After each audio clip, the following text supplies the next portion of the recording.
ಹೌದಾ ಏನು ಮಾಡುತ್ತಂತ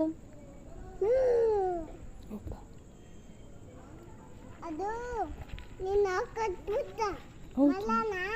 ಕಟ್ಬಿಟ್ಟದು ಯಪ್ಪ ಮಲ ಅದಿಗೆ ಮಾಡು ಅದಿಗೆ ಮಾಡು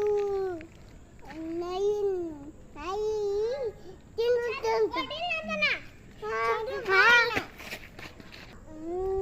ಏನು ಸರ್ ಅದು ಕಲ್ದು ಮಲನ ತಿನ್ಬಿಟ್ಟಂತ ಪಾಪವು ಅದಕ್ಕೆ ಏನು ಕದ ಬೆದ್ದನ ನೀನು ಕೊಡ್ಬೇಕಿಲ್ಲ ಮತ್ತೆ ಇಲ್ಲ